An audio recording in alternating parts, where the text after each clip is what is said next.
To everyone who knew them, Lyall and Leslie Herring looked like a happy and successful couple. They lived in a clean, upscale condominium near Hollywood. The building was quiet, the neighbors were polite, and the couple seemed settled. Leslie was 44 years old. She worked a steady desk job at a home security company in Los Angeles. She never missed a day of work. She was the kind of woman who planned everything, kept things neat, and always had a smile ready for the people she loved. Leslie had come to America from Guyana as a child with her family. She built her life the hard way through hard work and quiet determination. Her family was close. Her sister, Ashad Davis, was an actress. Their brother, Lyndon Telford, always said Leslie was the solid one. She had no time for nonsense. She was the organizer, the one who held everyone together. People in the family called her the mother hen. Her husband, Lyall Herring, was 56. He worked as a college recruiter at Cal State Northridge. He was older than Leslie by more than 10 years. He had a calm way of speaking and a smile that made many people trust him right away. The women in Leslie's family often said, "He's a special guy." The men were less sure. Some of them felt something was off about him, but they could never put their finger on it. One relative later said he was the type who made you want to keep your wife or girlfriend close when he was around. They had been married for 11 years. From the outside, everything looked fine. They owned a 60-foot sailboat and sometimes took it out on the water. They lived in a nice place. They went to family gatherings. Leslie still wore her jewelry every day, earrings, necklace, the pieces she never left the house without. The only time she took them off was at night, when she placed them carefully in the nightstand drawer. But under the surface, things were not as calm as they seemed.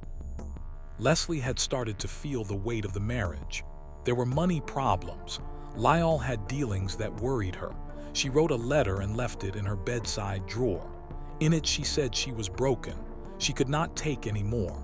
She wanted out. No one outside the house knew how deep that feeling went. Then one day, both of them were simply gone. Leslie did not show up for work. That had never happened before, not once in all the years she had held the job. Her sister Ashad got the call from Leslie's workplace. Something was wrong. The family tried to reach Lyall. No answer. They tried Leslie's phone. Nothing.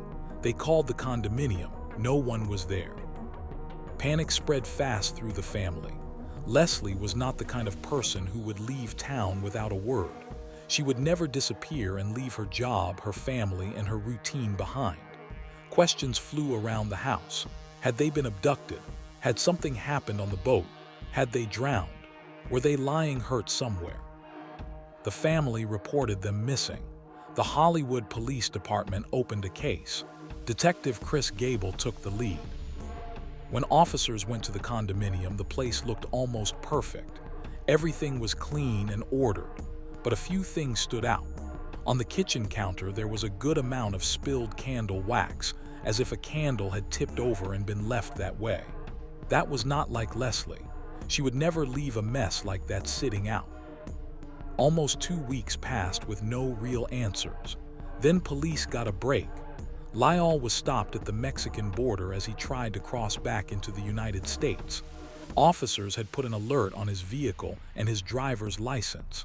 They brought him in for questioning. Detective Gable asked the basic questions. "When's the last time you saw your wife?" "That was Wednesday," Lyall said. "It was now Sunday morning." "Have you tried to contact her?" "I have." "Do you know where she is?" "I have no idea. She hasn't responded." "Is that normal for her?" Lyall's answers grew shorter. Then he said he had nothing else to say. He wanted to know where she was. Lyall told the officers that the two of them had planned a trip to Rosarito for Valentine's Day. He claimed he had gone down to Mexico to look for her because that was where they were supposed to meet. He also said he owed money to some rough people. Those people, he claimed, had caught up with him and cut off his dreadlocks and shaved his goatee as punishment. The detective who had worked gang cases for years shook his head. He had never heard of gang members holding a man down just to shave his head and face. It sounded made up. Still, there was not enough to hold Lyall. He was allowed to leave. He went back to his job at the college. The detectives kept working. They searched the condominium more carefully. In Leslie's bedside drawer, they found the letter she had written. It was clear she was angry about Lyall's money problems and wanted to end the marriage. They also found her purse. Inside it were her jewelry and a Starbucks receipt. The receipt was dated on a Tuesday night, 4 days after Leslie had last been seen. Leslie never left the house without her jewelry. Family photos showed her wearing the same pieces on the boat, at parties, everywhere. The only time she took them off was when she went to bed. The receipt bothered the detectives. They went straight to the Starbucks and pulled the surveillance video before it could be erased. The video showed Lyall walking in alone. He bought a single drink. Leslie was nowhere in sight. Why was that receipt in her purse? The detectives began to think Lyall had put it there on purpose. Hopping it would create a false trail. They turned to Lyall's computer and cell phone. The searches they found made the case darker. There were online searches for profile of a mass murderer, violent death in the soul, and 10 common methods of suicide. Phone records showed several calls between Leslie's phone and Lyall's phone in the days after she vanished. But when the detectives checked the cell tower data, both phones had been in the same place at the same time. It looked like one person was holding both phones and calling one from the other. The picture was becoming clear to the police. They believed Lyall had done something to Leslie, but they still had no body. Without a body, the case would be hard to prove in court. They asked Lyall to appear on television and make a public plea for his wife's safe return. He stood in front of the cameras and spoke. "Leslie's out there listening to us. Please give us a call, come home, let us know what's going on. I know we have a lot to talk about." Days later, Lyall's cousin Malcolm came forward. He said he had spoken to Lyall outside the condominium not long after Leslie disappeared.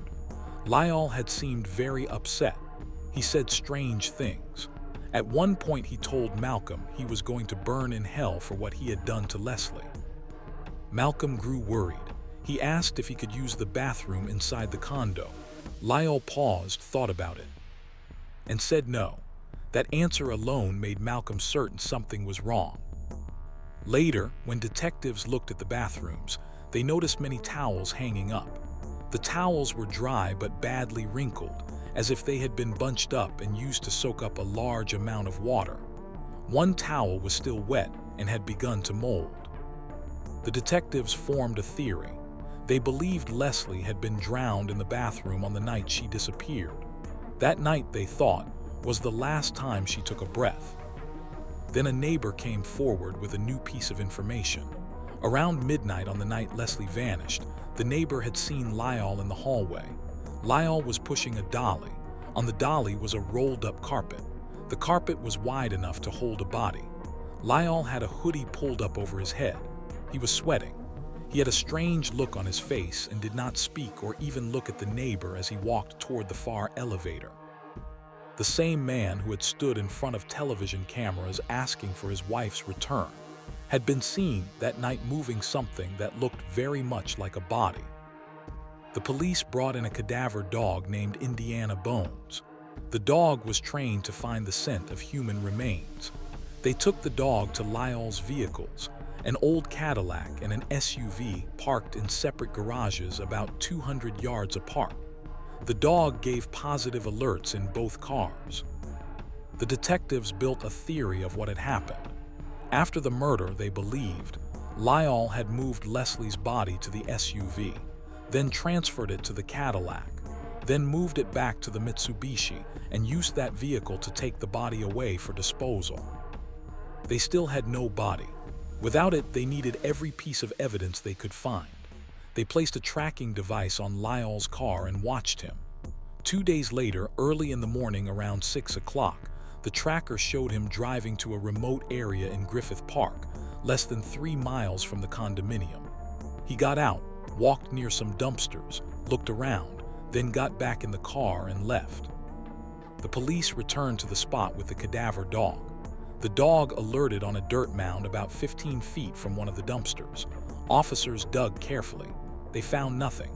Griffith Park had been used before as a dumping ground.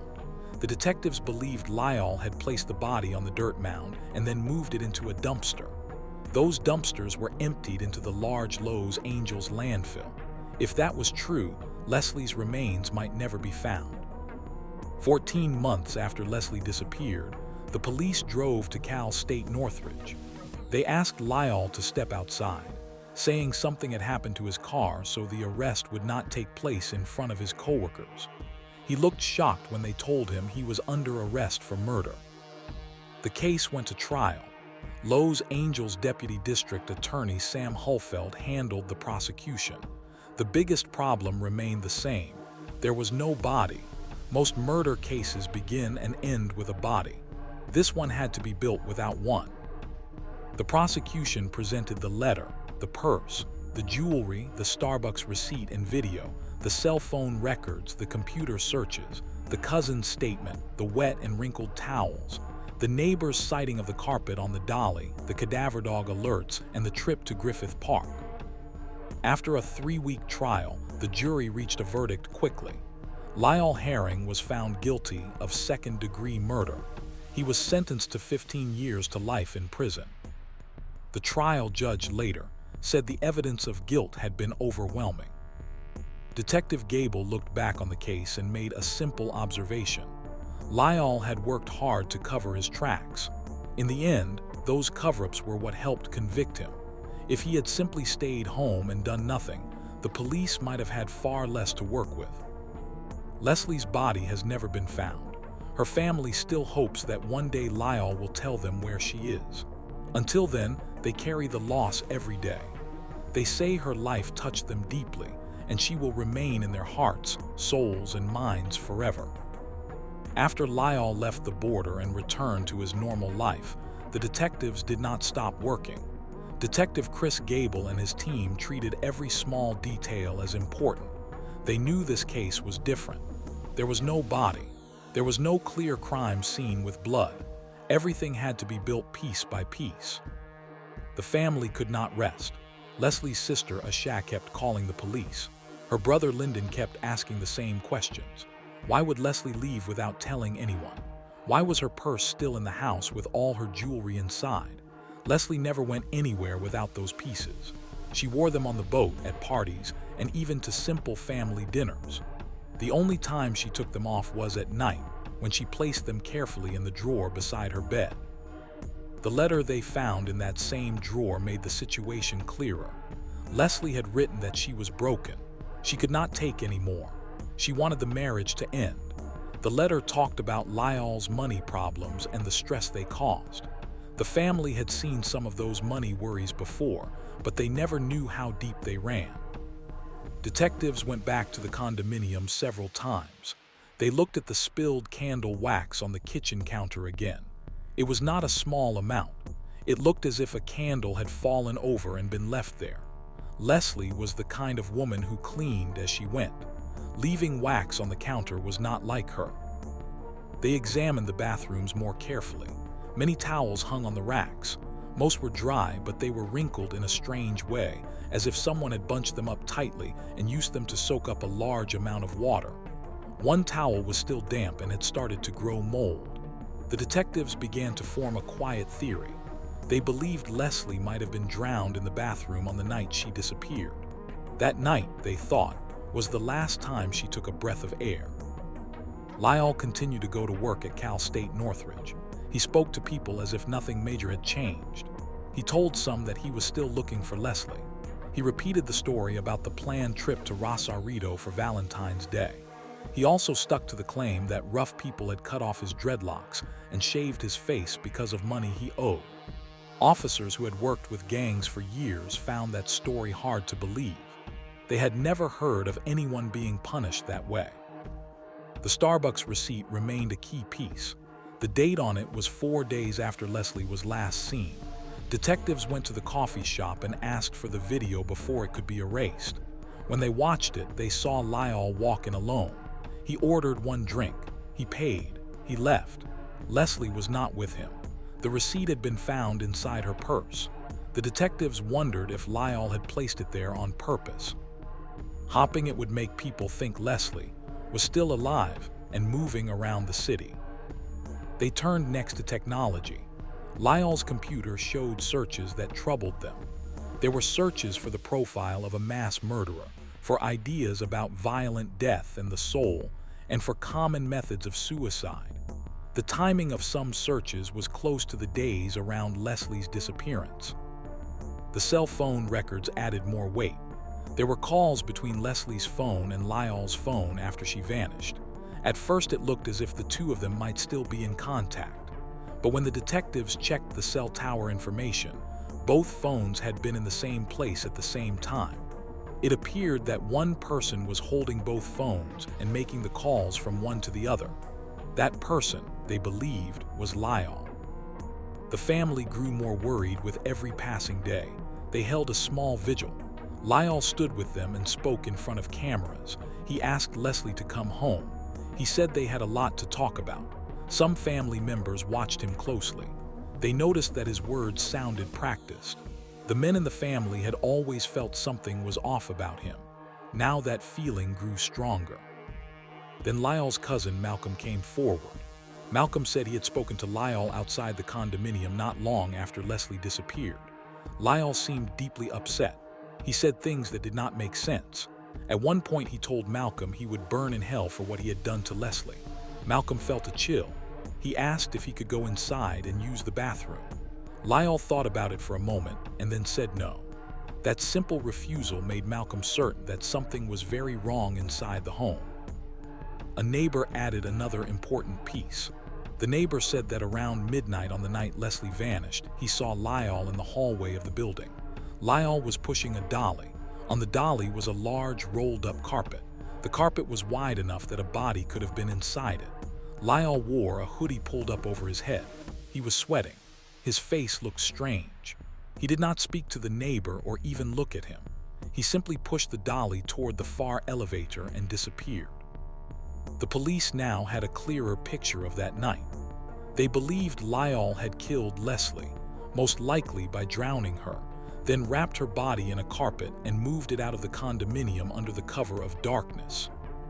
To test the idea, they brought in a specially trained dog named Indiana Bones. The dog could smell the scent of human remains even after time had passed.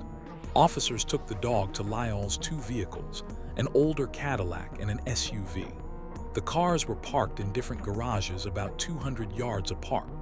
The dog gave strong alerts in both vehicles.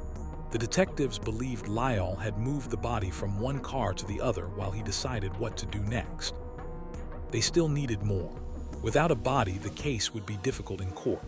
They placed a tracking device on Lyall's car and watched his movements. 2 days later, early in the morning around 6 o'clock, the tracker showed him driving to a quiet area in Griffith Park. The park was less than 3 miles from the condominium.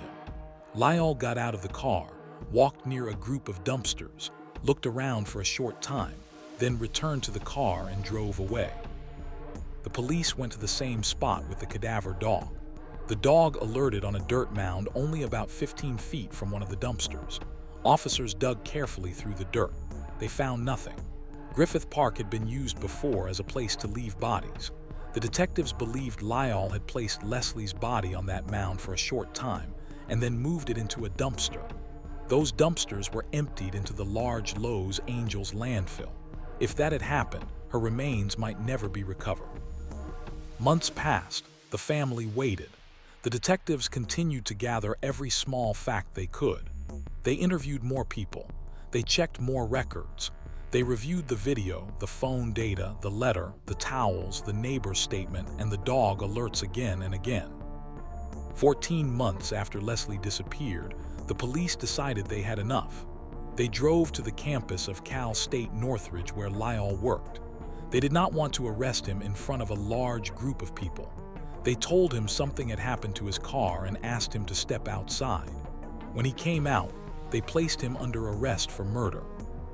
Lyall looked shocked. He had continued his daily life for more than a year. Now the quiet investigation had reached him. The case moved toward trial. The prosecution knew the biggest problem remained the missing body. Most murder cases start with a body and end with a body. This one had to be proven without one. The deputy district attorney, Sam Hulfeld, prepared to show the jury that the mountain of other evidence pointed only one way. Leslie's family sat with the heavy knowledge that they might never bring her home. They still hoped that one day Lyall would tell the truth about where she was. Until then, they carried her memory with them every day. The investigation had taken many turns. The cover-ups Lyall had tried to build had instead given the police the pieces they needed. Now the court would decide what those pieces meant. The trial of Lyall Herring began more than a year after Leslie disappeared. The courtroom in Los Angeles was quiet and serious. Leslie's family sat together on one side. They had waited a long time for this day. They still did not know where her body was, but they hoped the court would finally give them some answers. Deputy District Attorney Sam Hulfeld stood for the prosecution. He faced a hard task. In most murder cases, the first and most important piece of evidence is the body. Here there was no body, no photograph of a crime scene with blood, no clear proof of how Leslie died that a jury could see with their own eyes. Everything had to be shown through other facts. Hulfeld told the jury that the amount of evidence pointing to Lyall's guilt was still very strong. He said the case would show a pattern of lies, strange behavior, and careful attempts to hide the truth. The prosecution started with Leslie's character. Witnesses from her family and workplace described her as reliable and organized. She never missed work. She never left home without her jewelry. She kept her house clean.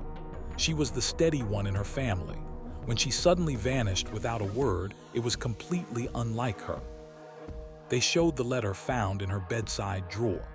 In simple words, Leslie had written that she was broken and could not continue in the marriage. The letter spoke of money problems and the pain they caused. It showed that the marriage was in serious trouble. Next came the purse. Inside it were Leslie's jewelry and the Starbucks receipt dated 4 days after she was last seen. The jury watched the video from the coffee shop. They saw Lyall walk in alone, buy one drink and leave. Leslie was not there. The prosecution argued that Lyall had placed the receipt in her purse on purpose to make it seem as if she was still alive and moving around the city. Phone records were shown next. There were calls between Leslie's phone and Lyall's phone after she disappeared, but the cell tower data proved both phones were in the same place at the same time. The prosecution said this meant one person, Lyall, was holding both phones and making the calls himself. The computer searches were presented carefully.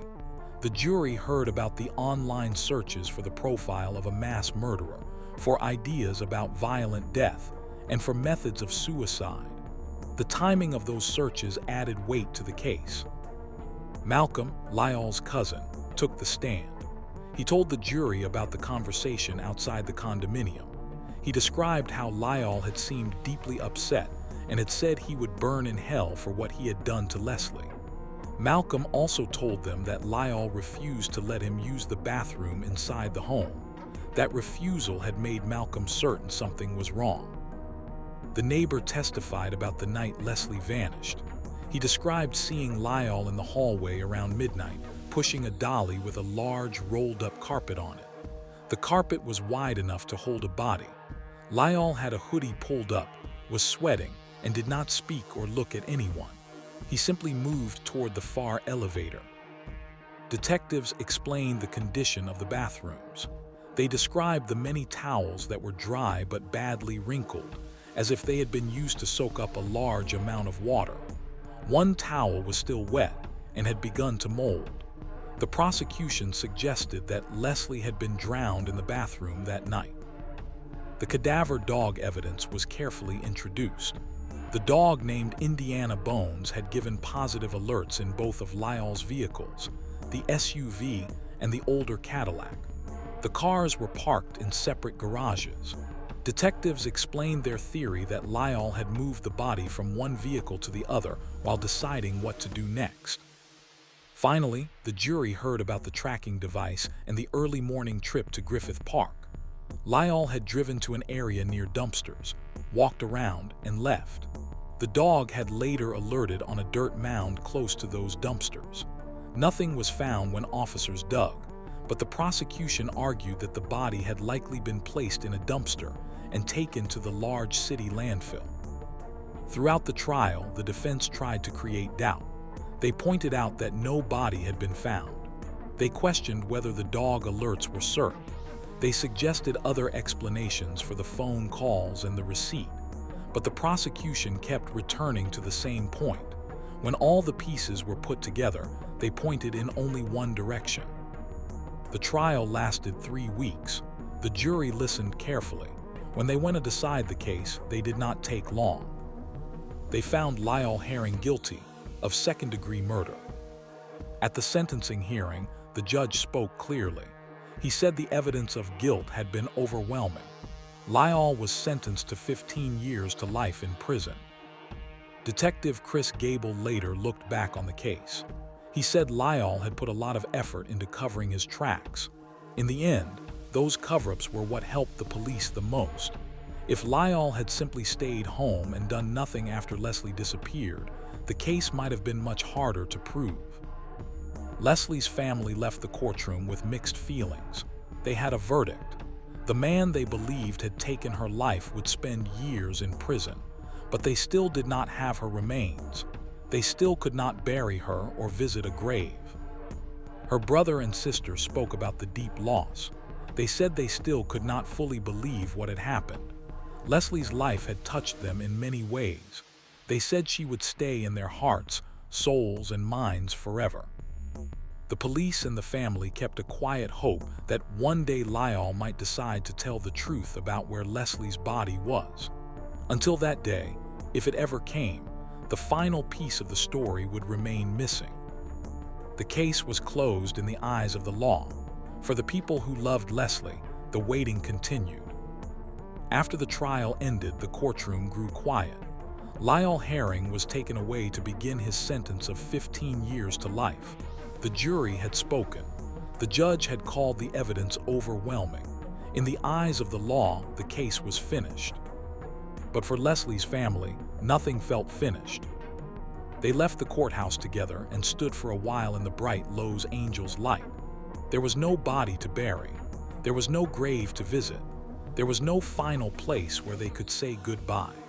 The dumpsters in Griffith Park had long been emptied into the city's large landfill. If Leslie's remains had gone there, the chance of finding them was almost gone.